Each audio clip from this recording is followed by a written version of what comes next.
No, no saben la suficiente teología ni pedagogía, perdón, no saben demasiada teología ni pedagogía, pero sí saben lo suficiente para enseñarse, ¿no?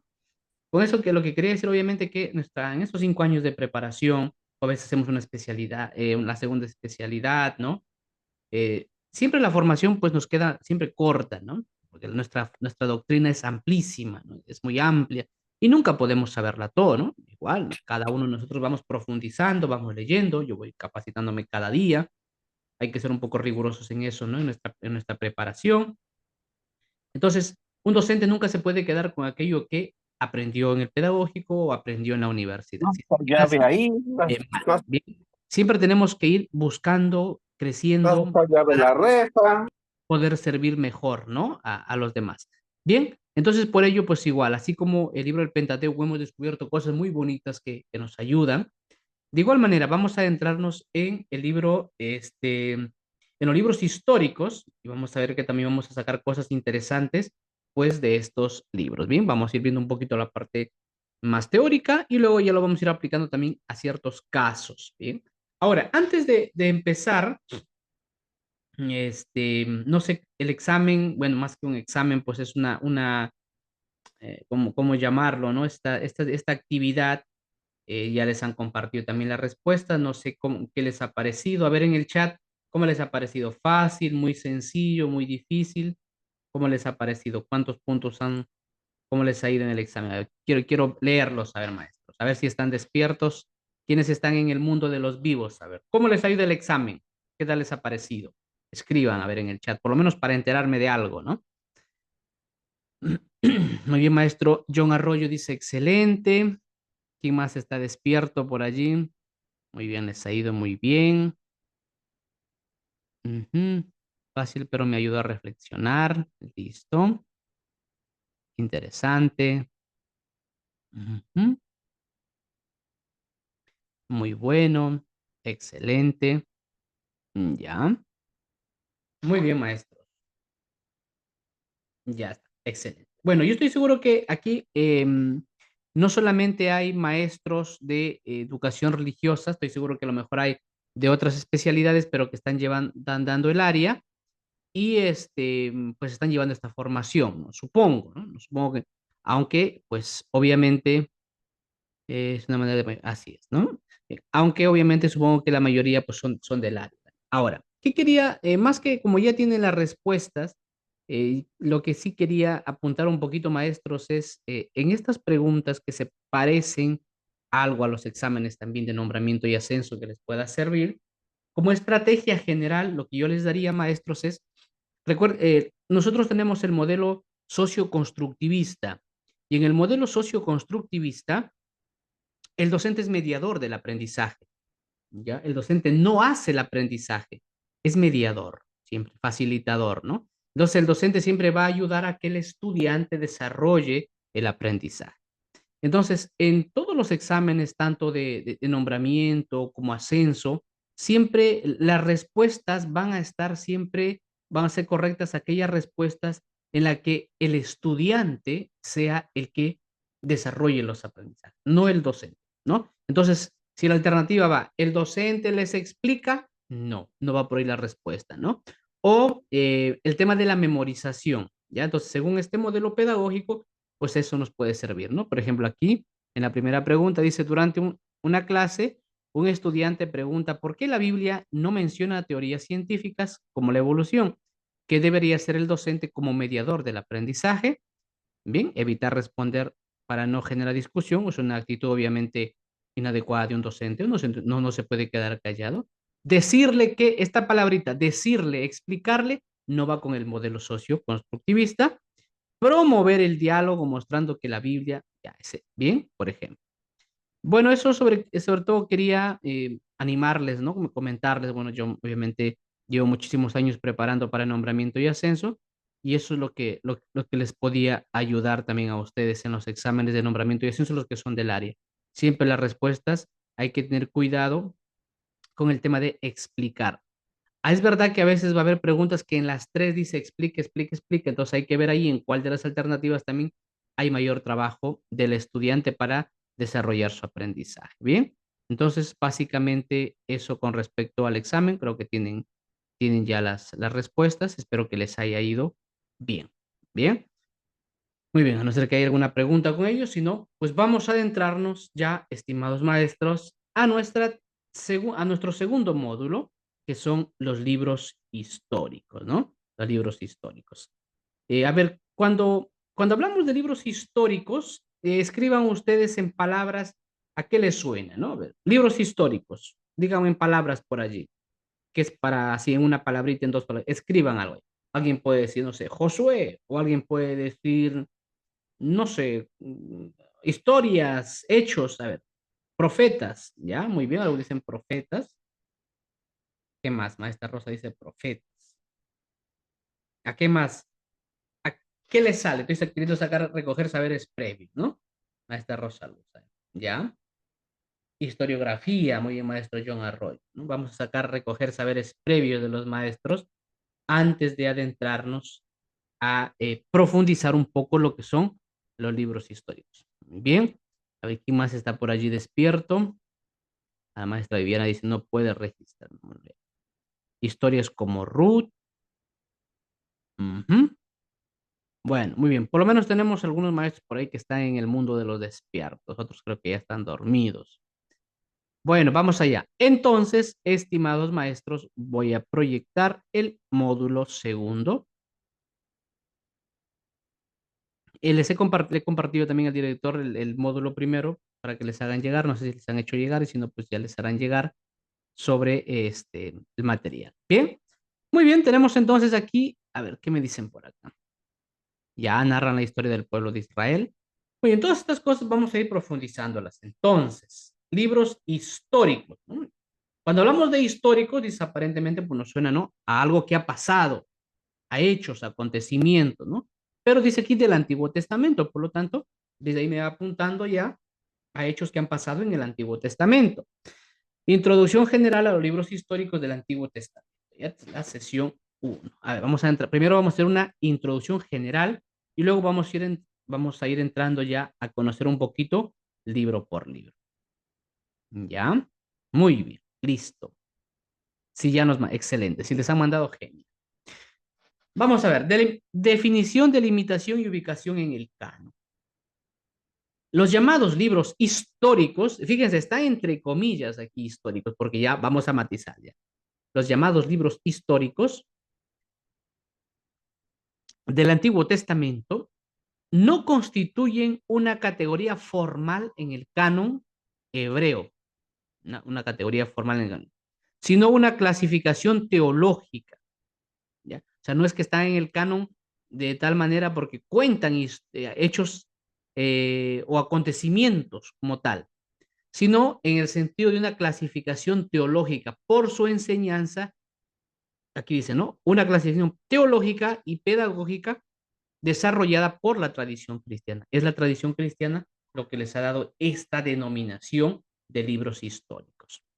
Se agrupan bajo este nombre los textos que relatan, interpretan y transmiten la memoria histórica de Israel. La memoria histórica de Israel desde la conquista de Canaán hasta la época del exilio y la restauración post-exilio. Bien, ya hemos dejado el Pentateuco, ¿no? Desde la formación del pueblo y nos quedamos obviamente con José, ¿no? Bien, eh, ya luego pues los israelitas en el Éxodo también han salido de Egipto, entonces estamos pero todavía no han entrado propiamente a la tierra prometida. Bien, entonces esto lo vamos a hacer con los libros históricos, ¿no? Con el Pentateuco se han quedado a la puerta. Vamos a ver qué pasa con estos libros. Aquí vamos a ver. Bien, más que una narración cronológica, porque claro, cuando nosotros hablamos de libros históricos, pues va a contar datos. Es decir, a ver, si decimos historia del Perú, pues vamos a contar, ¿no? Un ejemplo, ¿no? La independencia, 1821, San Martín, Simón Bolívar, y contamos datos que han pasado de manera cronológica. En cambio, aquí dice, más que una narración cronológica objetiva, en sentido real, con datos exactos, Estos textos presentan una historia teologizada, es decir, sí cuentan datos, pero no importa tanto el dato como tal, sino la enseñanza. Por eso es una historia teologizada, es decir, unos datos que tienen una finalidad, en este sentido, pues llevarnos y mostrarnos qué es lo que Dios quiere. Es decir, leída desde la fe, en ellos se entrelazan memorias colectivas, lo que iban contando los pueblos, leyendas también. En los libros históricos hay leyendas, claro, porque no estamos hablando de historia como dato científico de hoy, tradiciones orales, hechos históricos que han pasado realmente, reflexiones sapienciales y juicios proféticos que tienen como objetivo formar al pueblo en su identidad religiosa. O sea, ¿qué es lo que se quiere, por lo tanto? Es formar al pueblo para que sea consciente de quién es, ¿no? La identidad, el dato identitario. Los libros históricos son, por tanto, memoria sagrada de la acción de Dios en la historia. Ojo, o sea, son memoria sagrada. Lo que Dios ha hecho es algo sagrado. Memoria sagrada de la acción de Dios en la historia. La Biblia, especialmente en sus libros históricos y proféticos, constituye una memoria viva que recoge los acontecimientos salvíficos en los que Dios interviene para guiar, liberar y santificar a su pueblo. O sea, de alguna manera es Dios el que va llevando la historia, es el que interviene en este pueblo para liberarlo y santificar. Fundamento bíblico. En Deuteronomio 6:12, Moisés exhorta y dice, cuídate de no olvidar al Señor que te sacó de Egipto. Y esto eso se le olvidaba constantemente al pueblo. Se le olvidaba de a dónde había sido sacado, de a dónde había sido rescatado. Y le dice, ¿no? Cuídate de no olvidar al Señor que te sacó de Egipto, de la casa de la esclavitud. Recordar no es solo un ejercicio intelectual, sino un acto de fe que actualiza la presencia de Dios, ¿no? O sea, por eso, ¿no? El recordar no es solo un ejercicio, pues ya, pues, muy bien, Dios nos ha salvado. Sino al contrario, el recordar que han sido liberados es afirmar su fe y es como traer la presencia de Dios en ese momento. Dimensión litúrgica. Vamos a tratar un poco. La liturgia judía y cristiana, por ejemplo, la Pascua, realiza estos hechos para que no se queden en el pasado, sino que se vivan como presentes. Ojo, los judíos celebraban la Pascua significa el paso, ¿bien? Y igualmente los judíos tenían su cena de Pascua, tenían sus copas, tenían la comida, se comía el cordero pascual, las hierbas verdes para recordar de dónde habían salido. Entonces, ¿por qué hacían esto? Se hacía con ese hecho de recordar. Bien, esa era la dimensión litúrgica. La liturgia judía y cristiana actualiza. Ahora, la diferencia es que en el cristianismo, la Eucaristía, que es la Pascua, no recuerda la entrega de Cristo, sino que actualiza. Por eso el término cristiano en realidad es sicarón. Es decir, recuerda, pero lo actualiza, hace presente eso. No solo recuerda que Cristo se entregó, sino que hoy mismo, en ese momento que se celebra la Eucaristía, Cristo se hace presente. Sentido pedagógico. Mantener viva la memoria sagrada fortalece la identidad de fe, impide la asimilación acrítica de culturas contrarias a la alianza y transmite de generación en generación el testimonio de que la historia es un lugar de encuentro con Dios. En estos libros históricos, un dato importante es, estimados maestros, es caer en la cuenta que la historia es un lugar para encontrarnos con Dios. A ver, vamos a ver por aquí. Muy bien, seguimos. Aplicación en educación religiosa. Invitar a los estudiantes, por ejemplo, a reconocer momentos en la historia personal, familiar, comunitaria, donde perciban la acción providente de Dios y unirlos a los relatos bíblicos, ¿no? Eso se puede hacer, una estrategia con los estudiantes. Siguiente, narración identitaria del pueblo elegido. La Sagrada Escritura narra cómo Israel se reconoce como pueblo elegido, no por mérito propio, sino por el amor y la elección gratuita de Dios. Ojo, este tema de Israel sentirse el pueblo elegido le va a traer sus consecuencias. ¿Mm? O sea, porque Israel se siente, eh, diríamos, no solo en este momento, sino actualmente, Israel se siente el pueblo elegido por Dios, pero a veces se entiende con un sentido de como de discriminación a los demás pueblos. Son como el pueblo elegido, la raza especial, y eso les ha llevado a problemas. Ejemplo concreto, en la Segunda Guerra Mundial. Por ejemplo, se cuenta que Hitler, ¿ya? Poco a poco fue encendiendo el odio en su corazón hacia los judíos por muchos acontecimientos, ¿no? Pero un acontecimiento que me llama mucho la atención es cuando Hitler va a una entrevista de trabajo después de estudiar y había, ¿no? En la cola varios alemanes, jóvenes, y también un judío. Y lo que le llena, o sea, el corazón de odio en ese momento fue que al que le dieron el trabajo fue a un judío. Es decir, ¿no? Y él cuenta, en su propia nación, en su propio país, y lo descartan a él por un judío, ¿no? Y los judíos tienen mucho ese sentido de ser elegidos, de creerse superiores, ¿no? Y eso les ha ganado a veces, muchas veces enemigos, ¿no? Ejemplo concreto en la Segunda Guerra Mundial. ¿Por qué tanto odio, no? La raza aria, los alemanes, son la raza superior. Ah, pero los judíos ensalzan también eso. El pueblo elegido, ellos son la raza superior. Bien, aunque obviamente son el pueblo elegido por Dios. Dios ha elegido a ese pueblo. Bien. Entonces, relatar, por ejemplo, los orígenes de Abraham, el Éxodo, la alianza del Sinaí, permite al pueblo afirmar su identidad y misión, ser signo de la fidelidad de Dios en medio de las naciones. Componente clave, elección, llamada de Abraham, ¿m?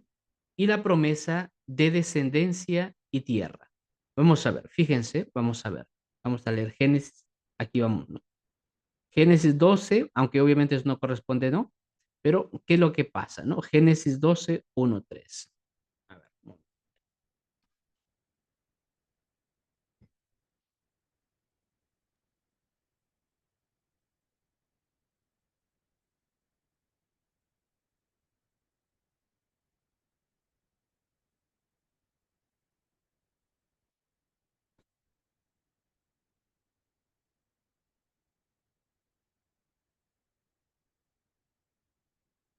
Ya. Bueno, vamos allá, seguimos. Entonces, llamada de Abraham. Dios llama a Abraham y le hace una promesa, ¿no? De descendencia, es decir, de hijos innumerables, y al mismo tiempo una tierra, que va a ser Canaán, pero que Abraham no la va a ver, no la va a pisar. Bien, ni siquiera los hijos directos de Abraham, sino va a pasar muchos años, mucha descendencia. A veces nosotros, ¿no? Queremos ya las cosas. Otro componente clave, la liberación. El éxodo como experiencia fundante de salvación. Es allí cuando empieza, ¿no? La alianza, compromiso de obediencia y fidelidad. ¿Cuál es el enfoque cristiano de esto? La iglesia asume esta narrativa como suya, y así, por ejemplo, en Primera de Pedro 2:9 dice, linaje elegido, sacerdocio real, integrando a judíos y gentiles en el nuevo pueblo de Dios. En este nuevo pueblo de Dios no solamente van a entrar los judíos, sino también los gentiles. ¿Quiénes eran los gentiles? Los gentiles eran las personas, obviamente, que no eran parte del pueblo de Israel.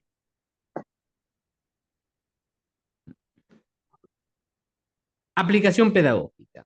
Animar a los estudiantes a descubrir su identidad como miembros del pueblo de Dios en la actualidad, reflexionando sobre la misión evangelizadora que les corresponde. A ver, vamos en el chat para que despierten. ¿Cómo se entraba a formar, cómo se era parte del pueblo de Dios? ¿Ya? A ver, ¿quién me dice por ahí en el chat? Quiero mostrarles un texto bíblico aquí. A ver, un momentito. Mientras vayan escribiendo en el chat, por favor, ¿cómo se entraba a formar parte del pueblo de Dios? ¿Qué se hacía? Para ser cristiano, el bautizo, ¿verdad? Pero los judíos, cómo entraban a formar parte del pueblo de Dios? Mientras va cargando un archivo, vayan a escribir. Momento.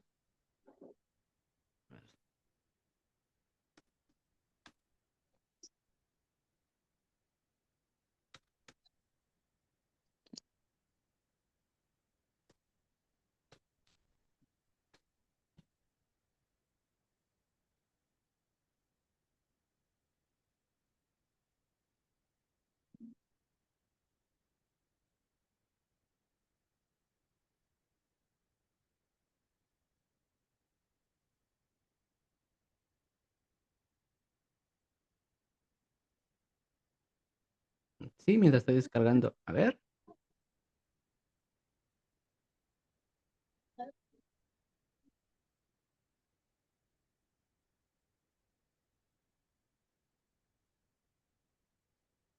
Ya, ahora sí.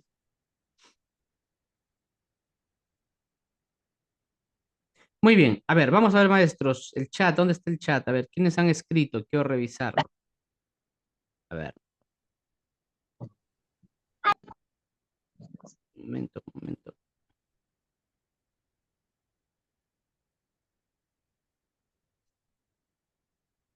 Ahora sí. A ver, ya quiero, aquí sí, puedo revisar el chat.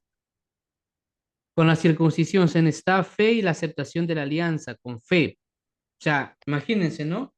Un estudiante te dice, profesor, ¿cómo entro a ser hijo de Dios?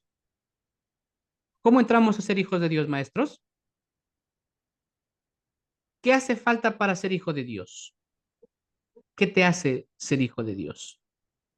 A ver, escriban. Con el sacramento del bautismo, maestra Mercedes del Carmen. Muy bien. A través del sacramento del bautismo, somos hijos de Dios. Muy bien, recibiendo el bautismo. Correcto. ¿Cómo se era parte del Trata de pueblo de poner Dios 5 nomás. los judíos? Simplemente saca 5 ya. Voy a dejarte con huella ya. Tú completo nomás. Ya lo vas a leer y vas a entender. Tu audio, maestro Yuri Richard, por favor. Ahí está, gracias. Muy bien. Entonces, los judíos, ¿cómo podían decir yo soy parte? Miren, quiero proyectarles el texto bíblico, ¿ya? Fíjense, ¿no? Aquí,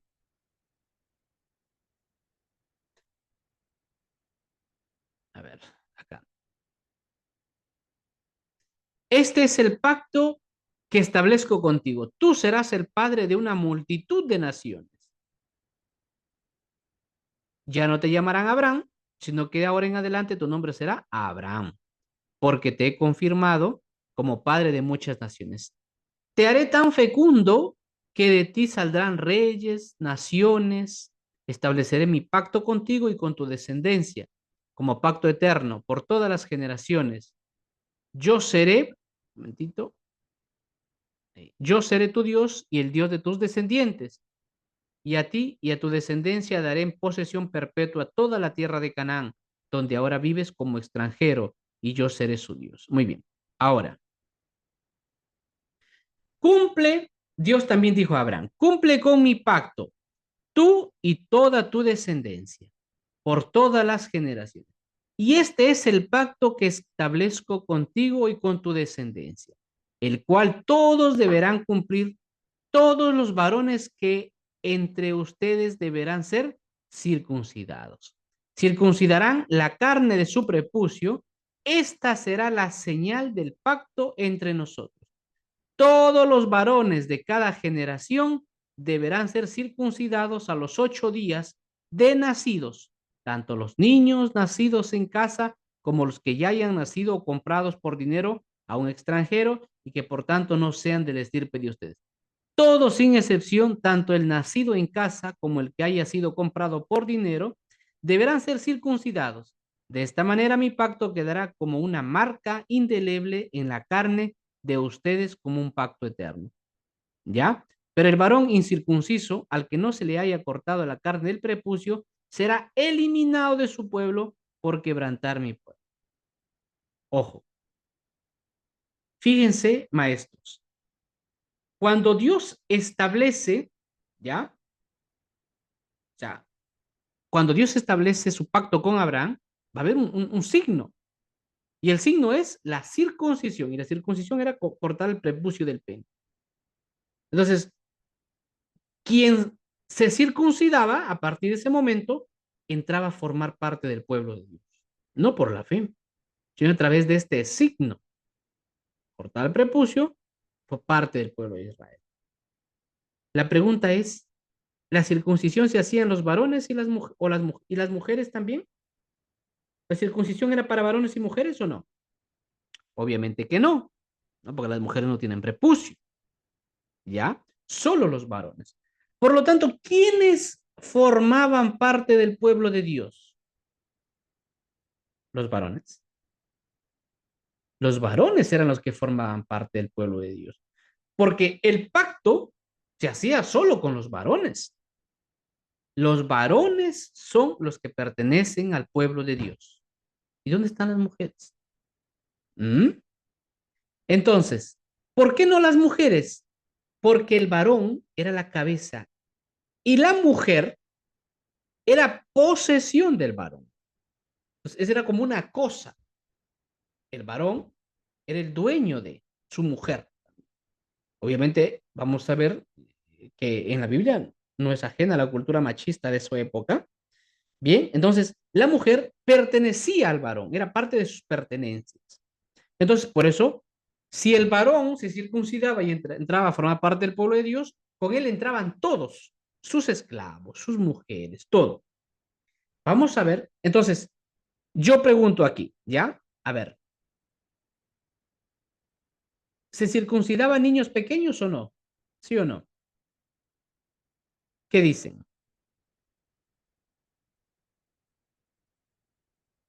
¿Mm? Deberán ser circuncidados a los 8 días de nacidos. Entonces, miren, fíjense el paralelismo que vamos a ver aquí. Niños pequeños, de 8 días. Pregunto, número uno, ¿los niños sabían qué es la circuncisión? ¿Ellos sabían que con la circuncisión entraban a formar parte del pueblo de Dios? ¿Sí o no? Respóndame. Los niños sabían, niños de 8 años, ¿sabían que con la circuncisión entraban a formar parte del pueblo de Dios? A ver, vamos, activos maestros hoy día. Vamos allá. Unos aplausos para que despierten. Atentos, por favor. Los niños que se circuncidaban de 8 días, ¿sabían qué era la circuncisión? ¿Sabían que con la circuncisión se entraba a formar parte del pueblo de Dios? No, evidentemente no, porque no entienden, no tienen uso de razón, no saben. Entonces, pero se circuncidan. Pero al circuncidarse, ¿qué reciben? El ser parte del pueblo de Dios. ¿Lo entendían? No. ¿Lo pedían? No. Pero entraban a ser parte del pueblo de Dios a través de ese signo. Fíjense, qué curioso que para formar parte del pueblo de Dios se entraba a los 8 días y los niños no sabían, no entendían ni sabían nada, ni pedían ser parte del pueblo de Dios, pero lo hacía su papá y entraba a ser parte del pueblo de Dios. En el Nuevo Testamento, y ya obviamente en la era cristiana, ¿cómo se entra a formar parte del pueblo de Dios? A los niños también, los niños recién nacidos. ¿A través de qué? No de la fe, a través del bautismo. ¿Ya? Del bautismo. Y entonces, el bautismo puede ser para niños de 1 día, 2 días, 3 días, 4 días, lo que sea. Entonces, fíjense, en el Antiguo Testamento se entraba a formar parte del pueblo de Dios sin saber ni pedirlo. En el Nuevo Testamento es igual. Los niños pequeños menores de 8 años no saben qué es el bautismo, ni entienden, ni lo piden. ¿Quién lo pide? Sus padres. No lo saben, no entienden, pero al bautizarse reciben el don de ser hijos de Dios. ¿Bien? Aunque no entiendan, ni lo pidan. Entonces, se entra a formar parte del pueblo de Israel con la circuncisión, aunque no se entienda ni se pida. Se entra a formar parte del pueblo de Dios a través del bautismo, aunque no se entienda ni se pida. Ahí está la justificación del bautismo de los niños también. No, es que hay que tener mayor de 30 años, pero si para formar parte del pueblo de Dios no hacía falta tener 30 años, no hacía falta entender, ni pedir, ni creer. El que el jefe de familia se circuncidaba y con él todos. Bien, fíjense para entender, entonces, la circuncisión es una prefiguración también del sacramento del bautismo. Así como se entra a formar parte del pueblo de Dios con la circuncisión, vamos a ver que ahora se entra a formar parte del pueblo de Dios con el sacramento del bautismo. Bien, entonces ahí hice esta comparación entre ambos. Muy bien, didáctica teológica, modelos de fidelidad e infidelidad, de esperanza y de conversión. Los relatos bíblicos no son neutrales, están redactados para enseñar desde la experiencia. Claro, no es que los cuenta alguien desde fuera, sino alguien que vive en el pueblo y quiere transmitir algo. La inspiración no es un dictado. La inspiración es un mensaje en el corazón de una persona, en su entendimiento. Y la persona lo cuenta con lo que sabe y por eso pues ha ido utilizando distintas figuras, ya hemos visto, ¿no? En la serpiente. ¿El demonio de la serpiente? No, pero el hombre, el que cuenta, pues lo utiliza esta imagen. Bien. Entonces, mostrando consecuencias concretas de la obediencia o desobediencia de Dios. Modelo de fidelidad. José en Egipto, por ejemplo, es modelo de fidelidad, que permanece íntegro en la adversidad. Ruth, por ejemplo, que asume la fe del pueblo elegido también. Modelo de infidelidad. Así como José y Ruth son modelos de fidelidad, vamos a ver también, de alguna manera, modelos de infidelidad. El becerro de oro. ¿Ya? El becerro de oro. La idolatría de Salomón, que muestra el peligro del alejamiento. Maestro, su audio, por favor. Maestra Berta, su audio, por favor. Maestra Berta. Ah, ok. Listo. Muy bien, entonces tenemos aquí el becerro de oro. Se erigieron un becerro para adorarlo. O sea, fíjense, ¿cuál es el... A ver, Dios no prohíbe imágenes, ¿ya? Dios no prohíbe imágenes. Dios lo que prohíbe es la idolatría, que es distinto, ¿ya? Dios no prohíbe las imágenes. Lo que Dios prohíbe es la idolatría. Porque Dios en Éxodo, por ejemplo, 22, perdón, en Números, y en Éxodo, vamos a verlo también, Dios manda hacer imágenes. Haz una imagen de una serpiente de bronce y ponle en un mástil. Igual, también lo vamos a ver también, por ejemplo, cuando se construye, ¿no? El templo. Haz querubines de oro. Entonces, Dios nunca, a veces nos han engañado con eso, ¿no? Dios prohíbe las imágenes. No, Dios lo que prohíbe es la idolatría. Porque es imposible que no haya imágenes. ¿Por qué? Fíjense, nosotros, el ser humano está compuesto de alma y cuerpo. Eso a veces lo pasamos por alto, pero el ser compuestos de alma y cuerpo conlleva que en nuestra vida ordinaria somos así. Ejemplo, ¿no? Yo tengo un hijo de 2 años. Por ejemplo, hoy he salido de casa a las 6 de la mañana y he regresado hace una hora, ¿no? Yo lo he visto, media horita he estado con él, ¿no? Estoy hasta las 9, ojalá no se duerme y luego puedo estar con un momentito, ¿no? O sea, pero hoy ha sido un día duro, ¿no? Y mi hijo me busca, me extraña, ¿no?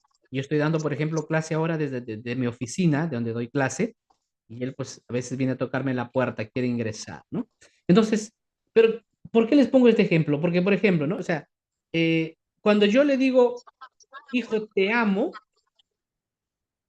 es una palabra, quiero transmitir un sentimiento, una emoción, pero la acompaño de un beso. Tú puedes, por ejemplo, decirle a tu esposa, eh, feliz día de la, o a tu mamá, feliz día de la madre, y lo acompañas de un abrazo, de un beso. Feliz cumpleaños, y le das un regalo. ¿no? Entonces, cuidado con los audios, maestros. Hay audios por ahí. Maestra Viviana Solier, audio, por favor. Ya, gracias. Fíjense entonces, lo que quiero decir es que en nuestra vida ordinaria, eso de ser alma y cuerpo se refleja en nuestros actos. Bien, se refleja. ¿Por qué? Porque nuestras palabras tienen que ir acompañadas de materialidad. Porque si tú te das cuenta, si tu esposo te dice te amo mucho, pero nunca te da un abrazo, nunca te da un beso, entonces como que falta, ¿no? Por eso es que decimos te amo y te regalo una rosa, decimos te feliz cumpleaños y te doy un regalo, un abrazo, un beso.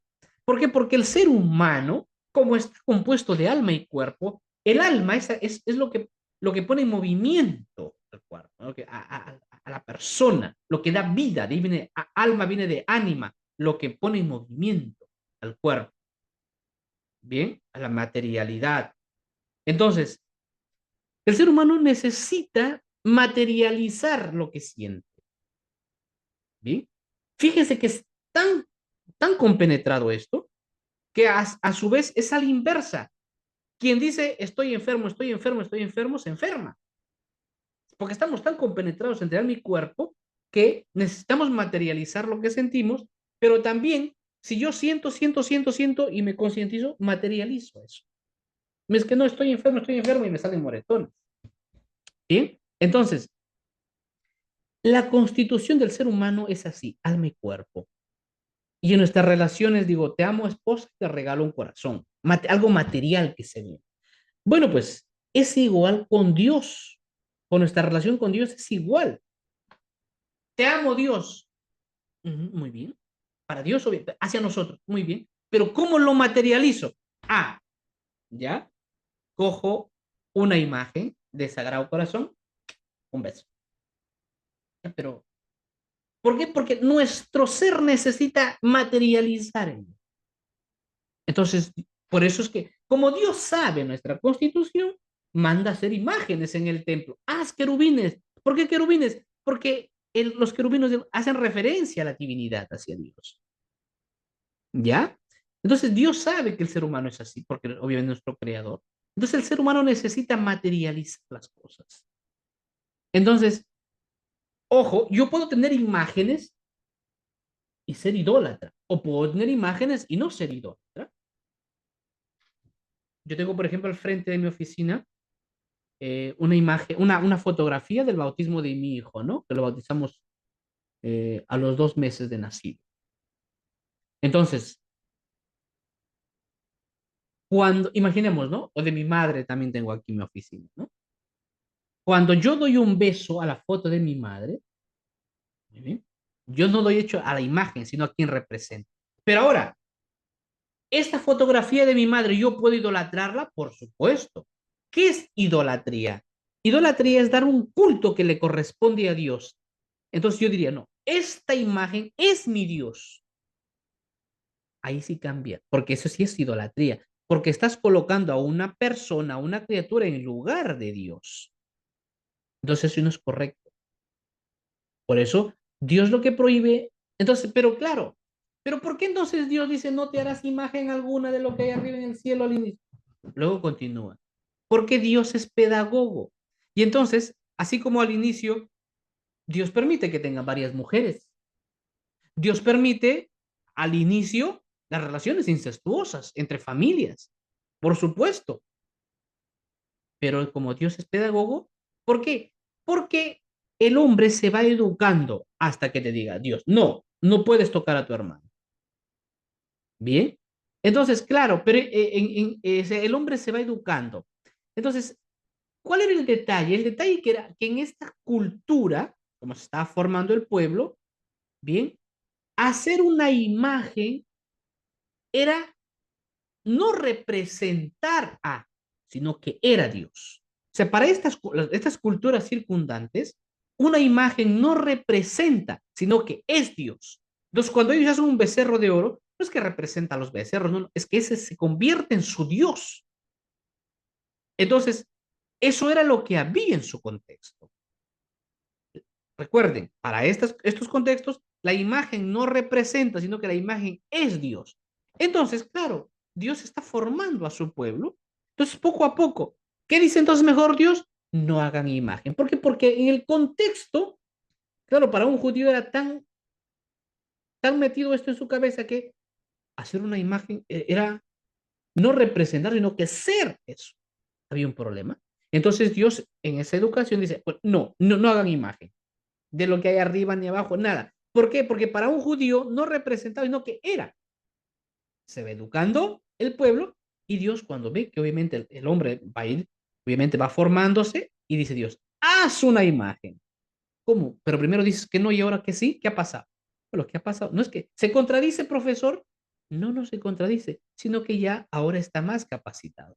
Es como al inicio, no metas los dedos en el enchufe. Ahora, anda, mete el cargador en el enchufe. Pero me ha dicho que no meta y ahora, no, es que ya tu hijo pues ya está más capacitado para entender. Es lo mismo pasa. No hagas imagen nada y luego, ¿por qué? Cuando ya el hombre, ya Dios lo va formando y se va dando cuenta que la imagen, a diferencia de lo que creían las culturas circundantes, no es, sino que representa entonces, va a ser la imagen de la serpiente, de los querubines, hasta que luego pues Dios mismo toma imagen en Jesucristo. Bien, entonces esto, vamos, aquí salió este tema por el tema de la idolatría. Por eso lo que Dios prohíbe, digo, es la idolatría, es decir, hacer de esa imagen un Dios. Todos nosotros sabemos como católicos que no somos idólatras, aunque podríamos caer en idolatría. No, es que a mí la imagen del Señor de los Milagros me hace milagros. No, la imagen del Señor de los Milagros no hace ningún milagro porque es una imagen y es una figura y una pintura no hace milagros. San Martín, la imagen de San Martín, no, nada, ninguna imagen hace milagros porque las imágenes son imágenes, representan, no son. San Martín está su alma en el cielo y su cuerpo está en el cementerio. Ahora, estando con Dios, puede hacer mucho más que cuando estaba. Entonces, es igual, Dios a través de quien hace milagros es Dios. Entonces, eso tenemos que educar a nuestros estudiantes también. Entonces, yo me acuerdo, por ejemplo, yo tengo estudiantes que son adventistas y cuando entonces ellos entienden estas cosas, porque claro, a ellos no, los católicos son idólatras, entonces vas entendiendo, ¿no?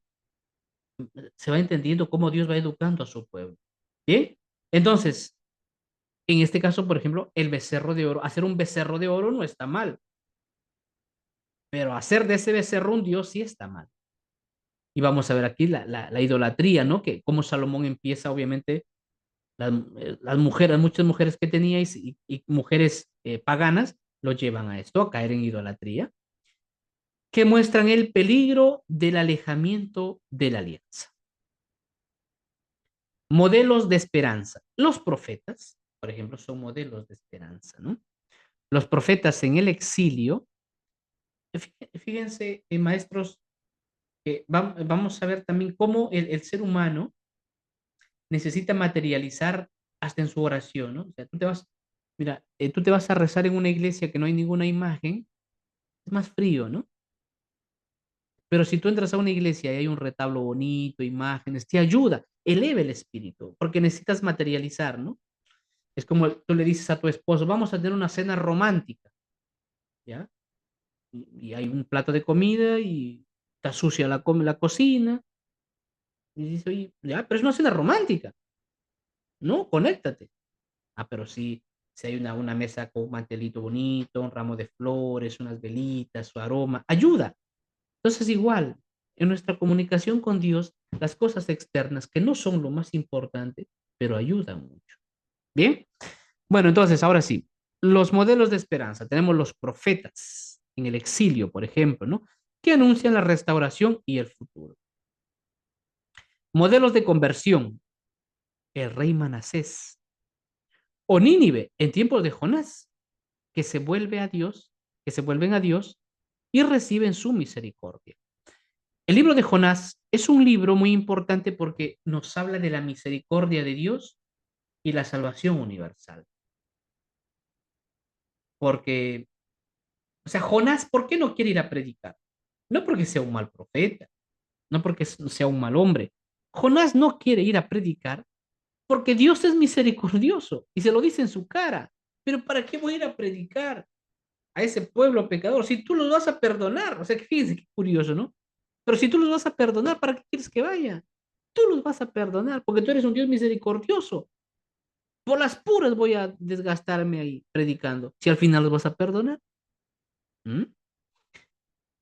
Bueno, didáctica catequética. Esta pedagogía bíblica busca que el oyente se vea reflejado en los personajes, interiorice las consecuencias de sus decisiones y opte por la fidelidad y la conversión. Aplicación escolar. Trabajar lecturas comparativas entre personajes bíblicos, fieles e infieles, fomento del análisis crítico y la aplicación a la vida actual. Muy bien, bueno, pues fíjense, hasta ahí vamos dando ya algunas pinceladas de lo que es, lo que vamos a adentrarnos, aún no adentramos todavía a lo que es propiamente el,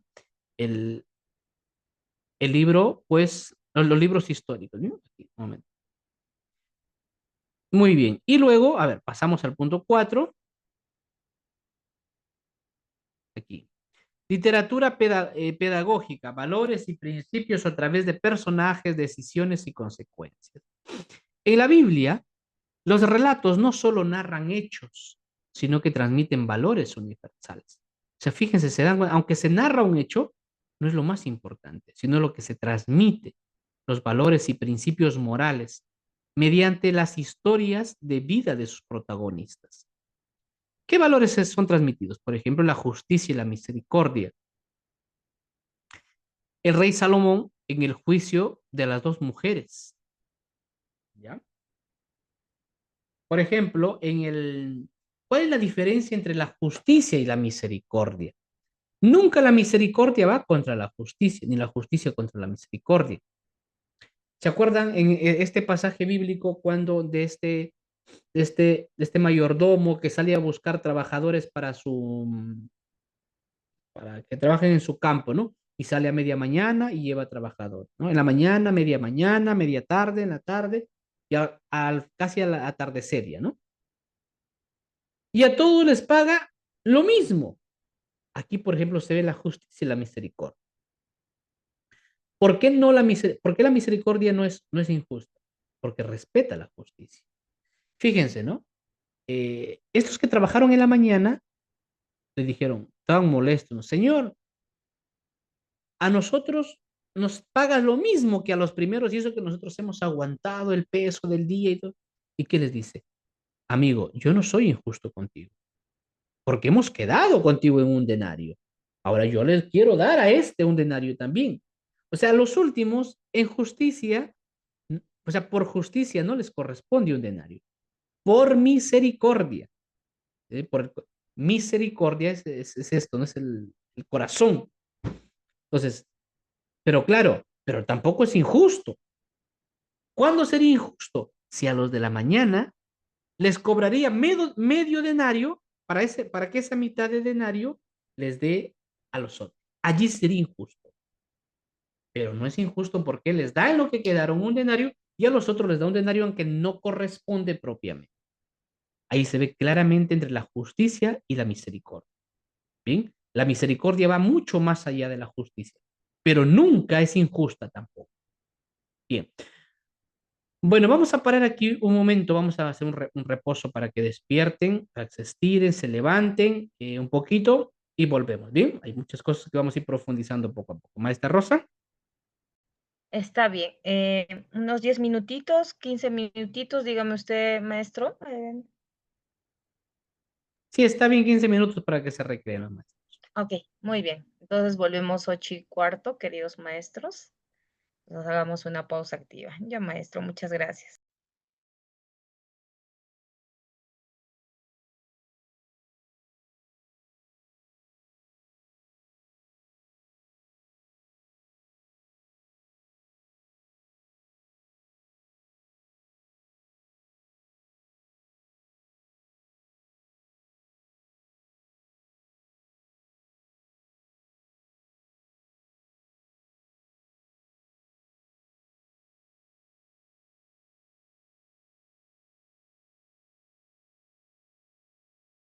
A ver, todos los que están en sala, por favor, confirmen con un sí en el chat. A ver, todos los que están ya conectándose, vamos a poner un sí en el chat.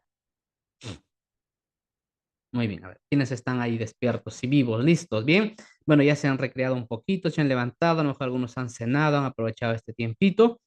Y vamos ya entonces a proceder con nuestro desarrollo de este tema del día de hoy. Bien, estamos profundizando y como ven van saliendo distintos aspectos que pues vamos considerando para profundizar aprovechando pues estos cursos de preparación. Muy bien, entonces seguimos, listo, estamos ahí. Bien, entonces tenemos aquí, estamos viendo ya vamos a entrar a la literatura pedagógica, ya habíamos visto el punto 3, vamos al punto 4, literatura pedagógica, valores y principios a través de personajes, decisiones y consecuencias. En la Biblia, los relatos no solo narran hechos, o sea, por supuesto que son hechos concretos, sino que transmiten valores universales, es decir, que sirven para ese momento y para nosotros y para los que vendrán. Y principios morales mediante las historias de vida de sus protagonistas. Valores transmitidos, por ejemplo, la justicia y la misericordia, ¿no? El rey Salomón en el juicio de las dos mujeres, decimos. Perseverancia y confianza. Daniel en el foso de los leones, ¿no? Como al final, obviamente, pues Dios siempre sale en ayuda y en defensa. Solidaridad y lealtad, por ejemplo, Ruth hacia Noemí. Es curioso que Ruth, por ejemplo, no era del parte del pueblo de Israel, pero se había quedado viuda, se había casado con el hijo de Noemí y no la abandona, ¿no? Y le dice, a partir de este momento, tu Dios será mi Dios, tu pueblo será mi pueblo, y no me voy a separar de ti. Entonces, la lealtad, la importancia de ser leales. Fe y obediencia. Abraham, por ejemplo, en la prueba, ¿no? Se le pone a prueba con su hijo, imagínense, ¿no? Fíjense, en el relato, vamos a proyectarles aquí también es un dato importante para aprovechar esto. A ver, un ratito.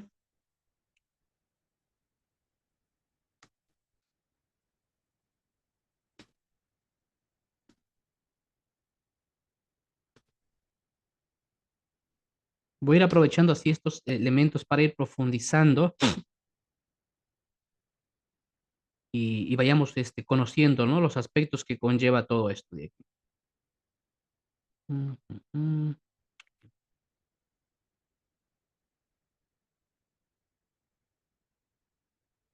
Ahora sí.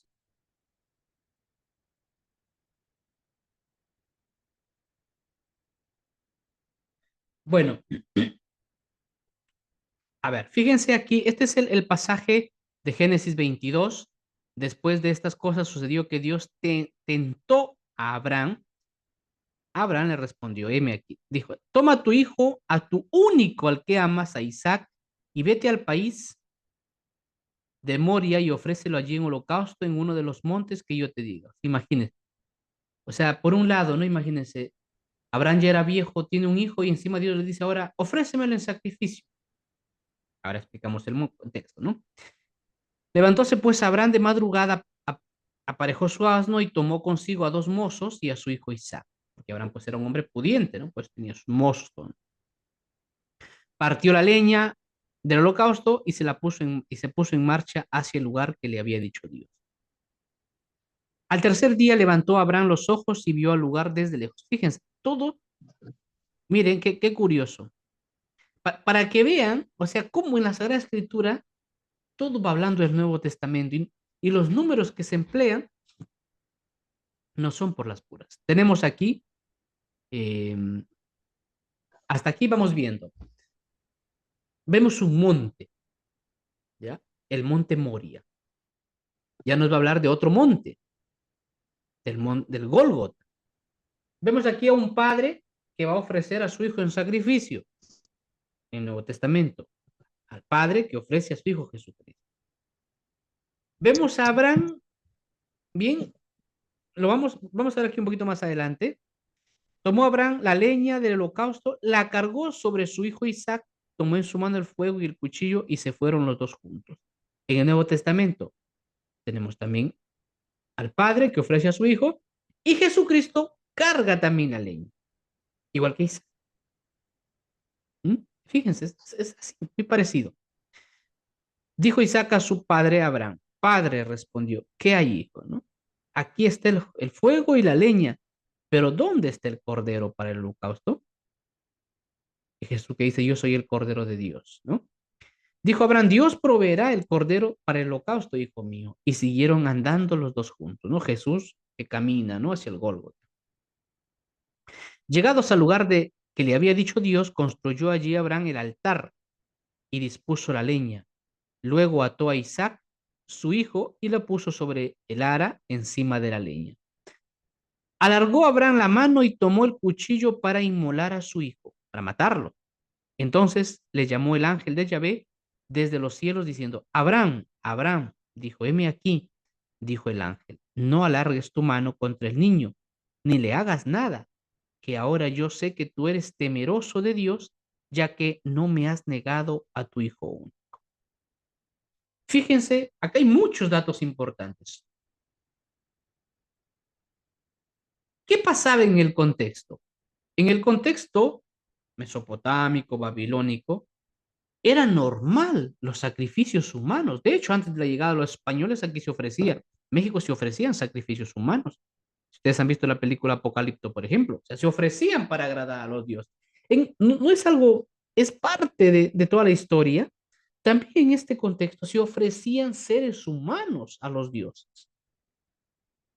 Entonces, fíjense cómo el autor sagrado coge todo lo que conoce, pero Dios a través de esta historia nos está, es la revelación, nos está dando un mensaje liberador. Es como Dios va a pedir a Abraham que lo mate, porque Abraham mató a su hijo en su corazón. O sea, él lo ofreció, dijo, está bien, Señor, te lo ofrezco.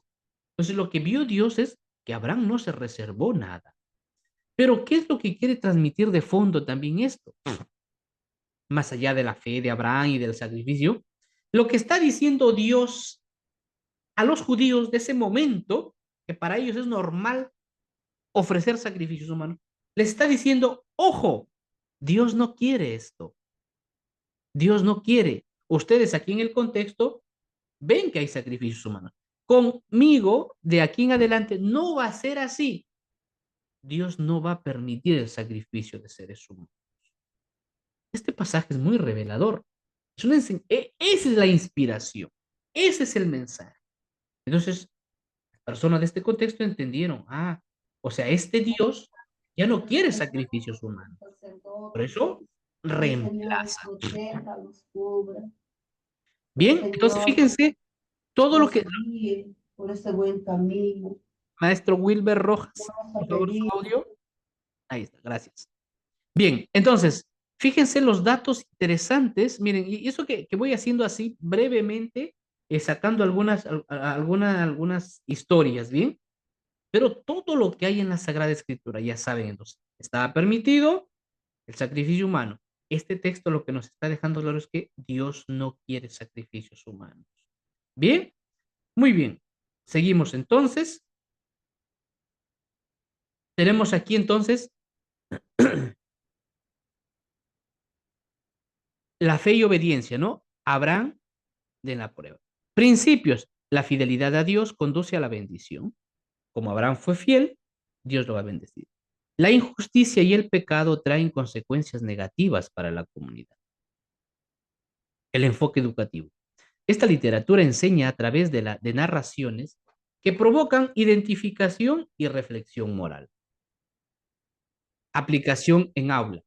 Utilizar relatos bíblicos como estudio de casos para que los estudiantes analicen decisiones, valores implicados y resultados, ¿no? Comparando con situaciones actuales se puede utilizar. Bueno.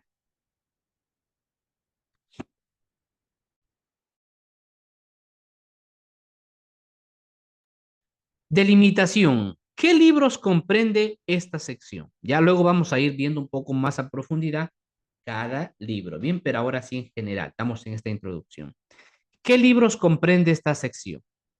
La Biblia Católica agrupa como libros históricos los siguientes textos. 1. Josué. Conquista de Canaán bajo el liderazgo sucesor de Moisés. Bien.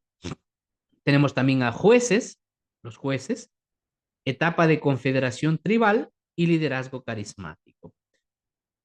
Ruth, narrativa de fidelidad y providencia en medio de las crisis. Primera y segunda Samuel, transmisión de jueces a la monarquía. Bien, con Samuel va a empezar el reinado de Saúl y de David. 5. Primera y segunda de Reyes. Tenemos la historia del Reino Unido y su división, el exilio también. Primera y segunda de Crónicas. Relato paralelo centrado en Judá, el templo y el culto. Esdras y Nehemías, retorno del exilio, ya vuelven, ¿no? Ya con Esdras y con Nehemías vamos a ver que retornan del exilio. Reconstrucción del templo y renovación de la ley. Tobías, Judith y Esther, narraciones de fe, sabiduría y heroísmo en contextos adversos. Primera y segunda de Macabeos, lucha por la identidad judía frente a la helenización. En total se incluyen 16 libros, ¿no? Antes habíamos estudiado 5. Bueno, aquí son 16, considerando Primera y Segunda Samuel, Reyes, Crónicas, Macabeos como libros separados.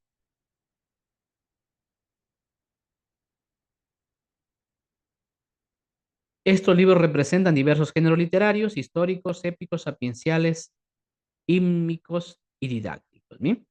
Vamos a ubicarnos aquí. Ubicación en el canon bíblico. Ya, la línea está débil, dice, no hay problema. En el canon católico, están ubicados entre el Pentateuco y los libros sapienciales. Ahí están los libros históricos. Entre el Pentateuco y los libros sapienciales, mostrando una secuencia lógica. ¿Cuál es esa lógica? Ley, historia y sabiduría. Tienen una función de puente, ¿ya? Ya que permiten pasar de la alianza inicial al desarrollo político, social y religioso del pueblo. En el canon hebreo, el Tanaj, los libros históricos se encuentran en dos secciones: parte de los Nevín, los profetas anteriores, Josué, Jueces, Samuel, Reyes, y parte de los Ketubín, se llaman los escritos, Ruth, Crónicas, Esdras, Nehemías y Esther. Esta distribución refleja otra teología, la importancia profética en la interpretación de la historia. Pero bueno, eso lo dejamos. Vamos a adentrarnos aquí a ver un poquito la historia y teología. ¿Cómo leer los libros históricos? Antes de ver libro por libro, ya que ahí va a haber datos, así como he ido haciendo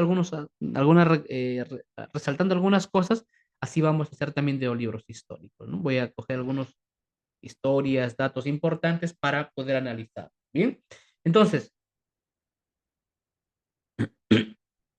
vamos a ver aquí, ¿cómo leer los libros históricos? La historia en clave teológica, importante. Vamos a leer esta historia que vamos a contar, que está contada, pero lo vamos a leer en clave teológica. Los libros históricos no deben entenderse como crónicas, no son datos, no se cuenta, no es lo importante aquí contar datos, hechos, acontecimientos, años, ¿no? Días, no.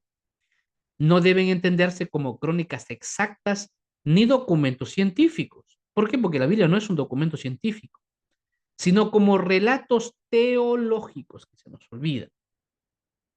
La historia se narra con el objetivo de enseñar, no de aprender datos, sino de enseñar. ¿Qué es lo que se quiere enseñar? Que Dios guía y acompaña al pueblo siempre. Que la fidelidad a la alianza trae bendición y la infidelidad trae consecuencias. Si tú eres fiel a la alianza, traes bendición. Y si caes en infidelidad, va a haber consecuencias. Y eso lo vamos a ver constantemente en el pueblo de Israel, ¿no? Cuando es fiel a Dios, bendición. Cuando es infiel, consecuencias desastrosas. Por ejemplo, el exilio. Que la historia no es un destino ciego, sino un espacio de libertad, responsabilidad y salvación. Ojo, la, la historia es vista desde muchos puntos, desde muchas ópticas. Por ejemplo, para los griegos, la historia es circular, el pantarrey, ¿no? El eterno retorno en la cultura griega, el eterno retorno, ¿no? Es como que damos vueltas, vueltas, vueltas. Dentro de esto, por ejemplo, se enmarcan todas estas corrientes de la reencarnación, por ejemplo, ¿no? Ah, pero esto ya lo viví, parece que en otra vida, ¿no? Ya lo viví en otra vida esto. Entonces la historia no tiene un principio ni un fin, simplemente da vueltas. Bien. ¿Cuál es la visión del cristianismo, inclusive del pueblo de Israel, de la historia? Lineal. Es decir, tiene un inicio y tiene un fin. No volvemos a, no nos reencarnamos, no. Un inicio y un fin. Y un estudiante dice, pero profesor Evander, entonces, ¿por qué todos los años celebramos la Semana Santa? ¿Eso acaso no es circular? Todos los años lo mismo, todos los años nuestras, nuestras palmeras para el Domingo de Ramos, todos los años lo mismo. Entonces, ¿no? ¿Cómo es que la historia cristiana no es vista como lineal si todos los años repetimos lo mismo? La liturgia de la iglesia, la concepción de la historia desde el cristianismo es un espiral. Y una espiral es así, ¿no? Algo grande, grande, grande, grande, grande, grande, grande, grande. Y hasta que va profundizando. Entonces, no es que en la liturgia celebremos lo mismo, sino que cada vez el acontecimiento se repite, pero la forma de vivirlo no. Se está ahí profundizando y afinando cada vez más. No se repite, no es lo mismo. Bien, entonces, por eso aquí se dice, ¿no? ¿Cómo la historia no debe entenderse como crónicas exactas ni documentos científicos, sino como relatos teológicos? La historia se narra con el objetivo de enseñar, ¿no? Que Dios guíe y acompañe a su pueblo, la fidelidad a la alianza trae bendición y la infidelidad consecuencia, habíamos dicho, que la historia no es un destino ciego, sino un espacio de libertad. Ojo, la libertad es tan importante, es un tema para estudiarlo, ¿no? Con profundidad. O sea, Dios nos ha creado libres, tanto así que no toca nuestra libertad. Y Dios corre con las consecuencias. Vamos a ponerles un ejemplo concreto aquí. A ver, un caso, un caso, un caso. ¿Somos libres? Sí, profesor. Muy bien. Para que haya una concepción, para que haya una nueva vida, tiene que intervenir Dios, ¿verdad? Dios infunde el alma. Ya. Yo les pregunto, a ver,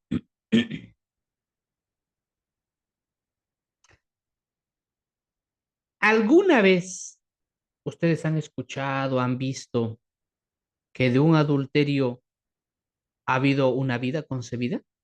A ver, los que están despiertos. Que están dormidos, sigan dormidos. Pero a ver, los que están despiertos, maestros. ¿Alguna vez ustedes han escuchado, han visto que de un adulterio, es decir, que alguien ha sacado los pies del plato, como se dice, ha engañado a su mujer, ha habido concepción? ¿Ha habido hijos? A ver, ¿quiénes están despiertos? A ver, escríbanme en el chat. O nunca de un adulterio hay un hijo. O sí hay hijos. ¿Ya? Maestra Rosa dice sí. De adulterios hay hijos, ¿verdad? Sí hay hijos. Yo conozco ustedes también. Hay muchos, ¿no? Muy bien, vamos a ver. Entonces, a ver, creo que se está. Vamos a. Interesante, muy bien. Por lo menos veo que están despiertos. Eso es importante. A ver, perdón. Ahí está, ahora sí, ya. Entonces, de adulterios, como ustedes mismos dicen, hay hijos. Sí hay hijos. Ahora yo pregunto, para que haya una nueva vida, tiene que haber la intervención divina, ¿verdad? Infundiendo el alma. Entonces yo pregunto, fíjense, ¿ah? Si Pepe le es infiel a Pepita con Lucha, cometen adulterio y resulta que entre Pepe y Luchita hay un hijo. La pregunta es, como hay un hijo, entonces Dios ha intervenido también. Por lo tanto, Dios colabora con allí en el adulterio para que haya un hijo. Dios ha intervenido ahí también. Dios es responsable entonces ahí. Porque si Dios muy bien hubiese dicho, pues como es un adulterio, no infundo el alma. ¿Se dan cuenta entonces? En este adulterio de Pepe con Luchita, hay un hijo. Y para que haya un hijo, el óvulo para que se une con el espermatozoide, pues infunde un alma. ¿Se dan cuenta? Entonces, Dios colabora con el adulterio, entonces. Claro, no, a los hijos dejémoslos tranquilos. Estoy hablando de Dios. Dios tiene que intervenir aquí poniendo un alma, porque hubiera dicho Dios mejor, pues, eso, es un adulterio, no. Pero Dios colabora entonces aquí. O sea, en este acto hay tres: Pepe, Lucha y Dios. Pepe y Lucha, que tienen relaciones sexuales, y Dios, que permite la concepción. Entonces, Dios está aquí también. ¿Se han preguntado esto alguna vez? Porque, fíjense, porque si no, pues, si no infundiría el alma, entonces Dios, de ningún adulterio, habrían hijos. Muy bien, pues para que reflexionen un poquito ahí. Fíjense, es una pregunta ya más complicada y profunda, ¿no? Imagínate, tu estudiante te dice, profesor, entonces yo conozco de que de un adulterio hay un hijo, entonces Dios ha intervenido en el adulterio, ¿sí o no? ¿Ha intervenido aquí en este acontecimiento?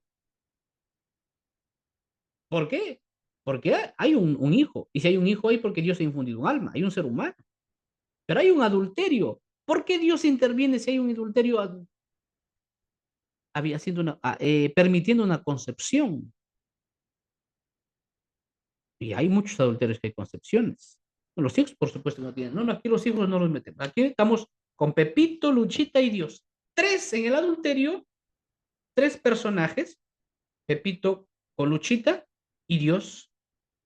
Los hijos no, los hijos no, por supuesto. Aquí no estamos hablando de los hijos. Cometemos sabiendo que es un... No, a ver, yo no voy al hecho que es un pecado, no es un pecado. Por supuesto que es un pecado. La pregunta es, ¿Dios interviene en el adulterio? ¿Sí o no? A ver. No estamos aquí, estamos analizando el caso de Pepito, Luchita y Dios, porque Pepito y Pepita, Luchita tienen relaciones sexuales y Dios que permite la concepción. A los hijos dejémoslos tranquilos. Ellos no son culpables, no los metamos. Aquí estamos analizando Pepito, Luchita y Dios. Pepito y Luchita tienen relaciones sexuales y Dios permite una concepción. Entonces, si permite una concepción, entonces también Dios colabora. Dios respeta la libertad, dice la maestra María, no violenta el querer del hombre, aún sabiendo que está obrando mal. Ya, muy bien, maestra María Consuelo, está bien.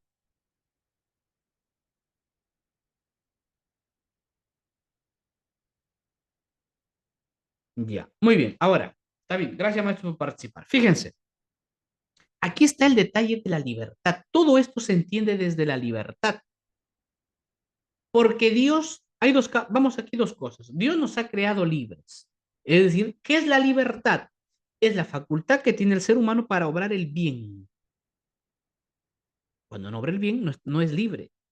Bien, entonces,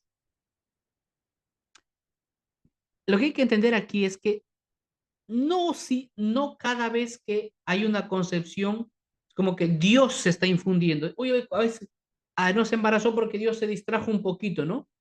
No funciona así. Dios ha dejado leyes inscritas en la naturaleza. Entonces, no es que, claro, porque si lo veríamos como que, pues mira, ahí hay concepción, perdón, hay relaciones sexuales, y, bueno, a ver, ya, listo, concepción. No funciona así, sino que Dios ha dejado leyes en la naturaleza. Es decir, la mujer tiene un cuerpo, bien, que tiene un ciclo de 28 o 30 días, en los que en el día 14 o 15 es fértil. Entonces, si esa mujer tiene relaciones sexuales el día 14 o 15, como está ovulando, va a quedar embarazada, a no ser que los espermatozoides del varón tengan alguna debilidad. Pero si lo normal, los espermatozoides están bien y la mujer está ovulando, va a haber una concepción. Bien. Eh, sí, por supuesto. Bueno, eso estamos hablando aquí de otra cosa. Bien. Entonces, hay una concepción. ¿Qué quiero decir con esto? Que Dios en las leyes que ha inscrito es siempre que confluyan dos realidades, va a haber una tercera, por ejemplo. Entonces, si independientemente si sea en el matrimonio o en adulterio, si la mujer está ovulando, tiene relaciones sexuales ese día, va a haber fecundación aunque esté casada o no casada, independiente. No es que Dios mande el alma en ese momento, no, sino que Dios ya dejó inscritas las leyes del cuerpo que si hay unión de espermatozoide y óvulo, va a haber concepción, independientemente del contexto, si es casada, no es casada, no, sino que el cuerpo de la mujer y el varón ya tienen una ley. Entonces tienden a.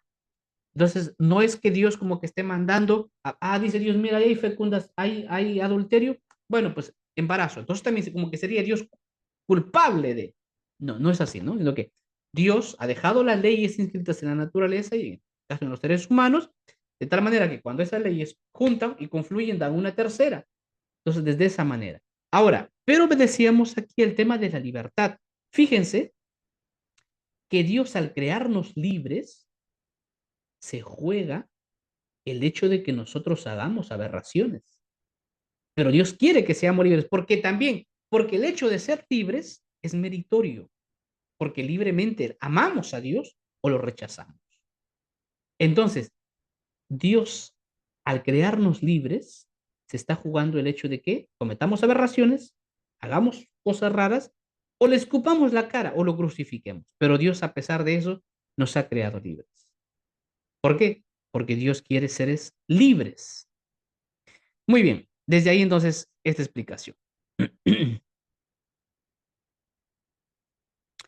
Santa Teresita le pedía a Dios que le quitara la libertad para no ofenderlo. Claro, pero hay que entenderlo también, hay que entender lo que decía Santa Teresita, ¿no? Señor, es como que ahora, eso es imposible. Dios no te puede quitar la libertad, ni a Santa Teresita, ni a nadie, porque si le quita la libertad, deja de ser persona. Porque lo que nos diferencia a los seres humanos de los animales es la libertad. Los animales no son libres, los animales están sueltos. Sino que hay que entender en este lenguaje del amor lo que quería decir Santa Teresita, ¿no? Es como que decir, no quiero tener opción de ofender, o sea, de no ofenderte, ¿no? En ese sentido, ¿no? Pero claro, por la libertad podemos ofender a Dios. Si Dios perdona el adulterio, ¿por qué muchas personas no pueden perdonar una traición? Ojo, por eso fíjense ustedes que mientras más nos asemejemos a Dios, o sea, el perdón es lo que más nos asemeja a Dios. El rencor y el odio es lo que más nos aparta. Entonces, por supuesto que Dios, obviamente, Dios perdona, ¿no? Todo pecado es perdonado por Dios. Todo, absolutamente todo, ¿no? Pero los seres humanos no. ¿Por qué? Porque se hieren sensibilidades, sentimientos. Ahora, no siempre, ¿no? Por supuesto que hay personas que perdonan. Ahora, el perdón no implica ahora es verdad que tampoco vamos a compararnos con Dios, ¿no? O sea, nosotros somos imagen y semejanza de Dios, no somos Dios. Y por supuesto que dentro de eso también están nuestras limitaciones. ¿Mm? Entonces, no hay que considerar aquí también la limitación del ser humano. Muy bien, entonces, aquí, el tema de la libertad. La libertad es la facultad para obrar el bien. No es que yo libremente hago esto, ¿no? Si tú obras el mal, no eres libre, sino que eres esclavo de tus pasiones que te dominan. Fíjense que una persona que se quita la vida, ahora mismo el desarrollo de las ciencias humanas han ayudado a comprender mucho. Antiguamente, los que se quitaban la vida, los que se suicidaban, no se podía celebrar misas por las personas que se quitaban la vida. Y no se podían enterrar en el mismo cementerio que los demás. Los que se quitaban la vida eran enterrados fuera. ¿Por qué? Porque el quitarse la vida es considerado un pecado tan grave como que decirle, mira Dios, a mí tú no me dices cuándo sí, cuándo no. Yo decido. Entonces, por eso no se ofrecía, no se podía hacer celebración, misas por los que se quitaban la vida. Ahora sí. ¿Por qué? Porque obviamente también el desarrollo de las ciencias humanas han ayudado a entender que la persona que se quita la vida confluye en tantas circunstancias, ¿sí?, que ven disminuida la libertad. Entonces se quita la vida pensando que es un bien, porque el hombre siempre va a orar por el bien. Entonces, en su conciencia, esta persona que se quita la vida lo hace, supuesto, entre comillas, por un bien equivocado, obviamente, ¿no? Por eso es que ahora sí se puede rezar por los que se suicidan, sí se puede ofrecer una misa por los que se suicidan, porque ya el desarrollo de las ciencias humanas, como digo, ha ayudado a entender esto, que la persona que se quita la vida, hay muchas causas que la libertad se ve disminuida, ¿bien? Y obran siempre pensando un bien, pero un bien aparente. Y por otro lado está la responsabilidad, pues, así como eres libre, perfecto, pero también eres responsable de tus actos, ¿no? Bien. No fue su espada la que les dio la tierra, fue tu diestra, no tu brazo. Es que obviamente, ¿no? Lo que quiere decir el Salmo es esto, lucharon ellos, pero más allá de todo está la historia, ¿no? Que Dios quería para ellos. El concepto de historia de la salvación. Me van saliendo muchos aspectos importantes aquí. Dios actúa, vamos a quitar esta línea. Ahora sí. Dios actúa dentro del tiempo y del espacio. El tiempo y el espacio, son dos esferas a las que nos vemos sometidos todos. Todos estamos en un tiempo. Es un tiempo, ¿no? La sucesión de instantes, es el movimiento de un cuerpo, de este lado al otro, de un cuerpo, ¿no? El tiempo. Todos no estamos sometidos a un tiempo, el que van pasando los años, todos, absolutamente. Y un espacio, es decir, todo cuerpo ocupa un lugar. Estás aquí, pero no estás en otro lado. Entonces, por ello, esto nos da limitaciones, nos trae limitaciones, porque el estar bajo un tiempo es decir que estoy hoy 6 de agosto,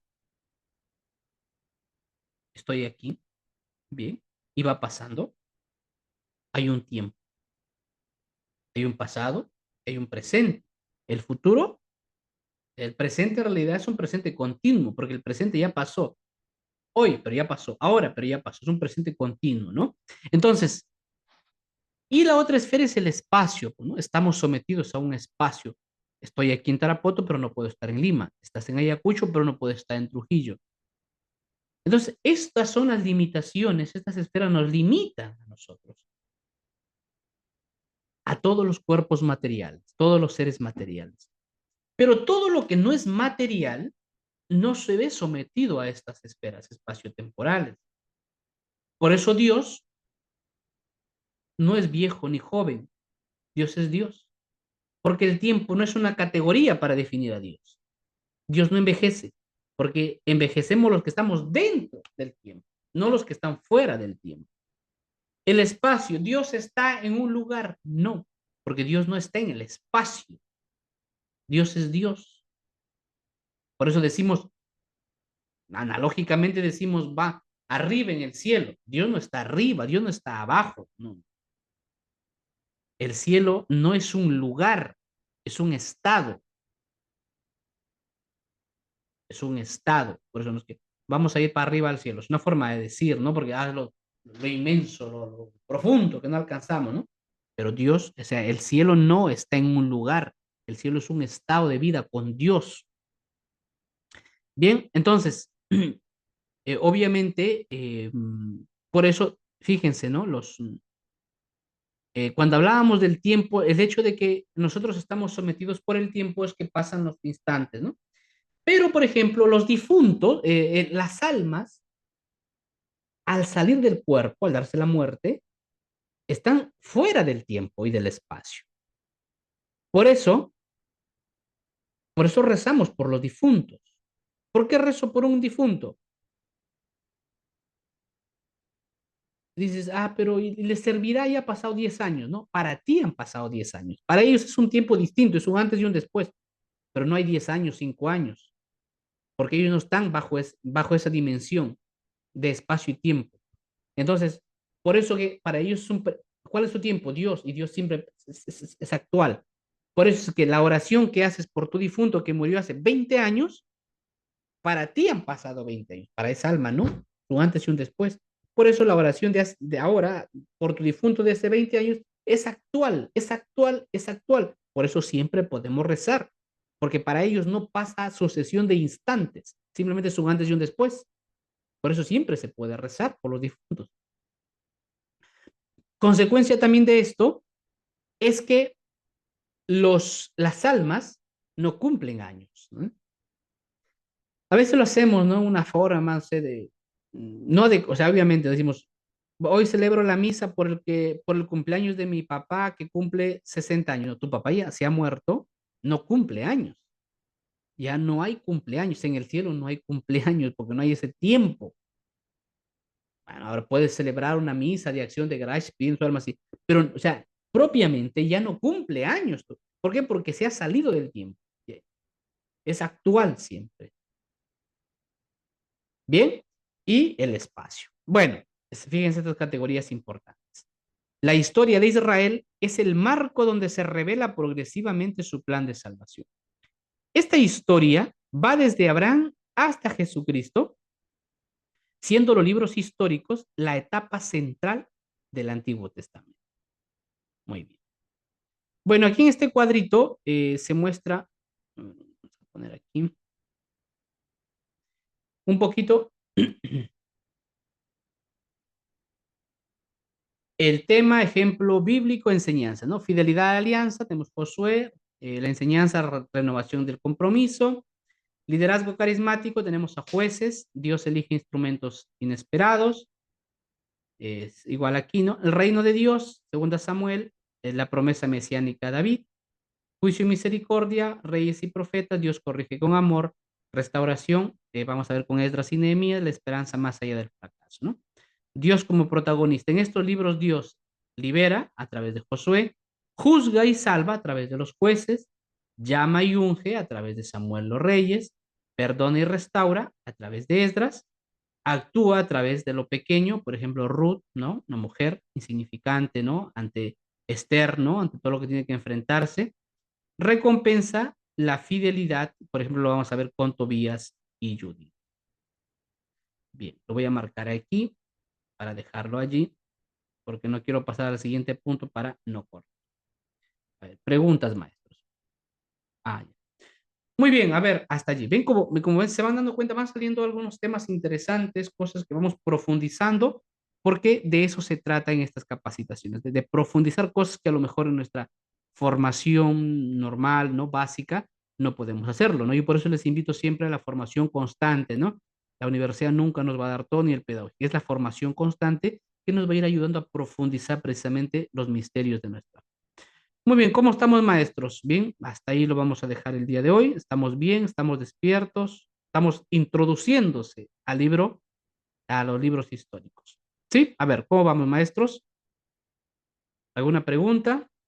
¿Aportación? ¿Sugerencia?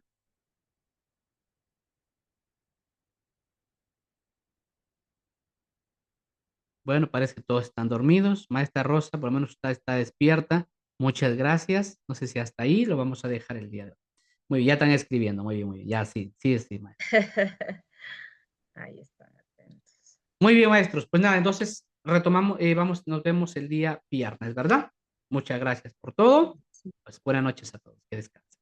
Buenas noches. Muchas gracias, Magíster Evander Cortés, por esta valiosa ponencia, pues, en este segundo módulo, ¿no? De nuestro taller, y qué bonito, pues, ha sido enriquecedor, pues, sobre estos libros históricos de la Biblia, ¿no? Bien, muchísimas gracias, maestro. Estimados maestros, también agradecer de una manera muy especial a cada uno de ustedes por su compromiso, pues, de esta participación activa y disposición para seguir creciendo, pues, en esta hermosa labor educativa, ¿no? Que el Señor, pues, les siga bendiciendo su vocación y acompañando su caminar como sembradores de fe y esperanza. Bien, estimados maestros, nos reencontramos con la gracia de Dios el día viernes para continuar este camino de formación y crecimiento espiritual. Nos vemos el día viernes, estimados maestros. Buenas noches con todos.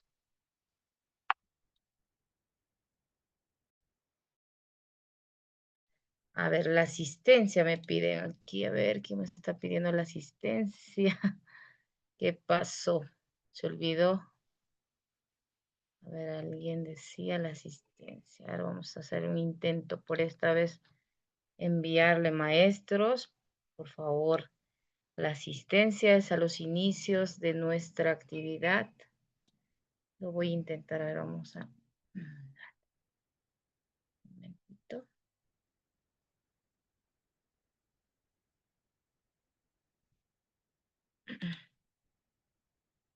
Ya no se puede, me parece.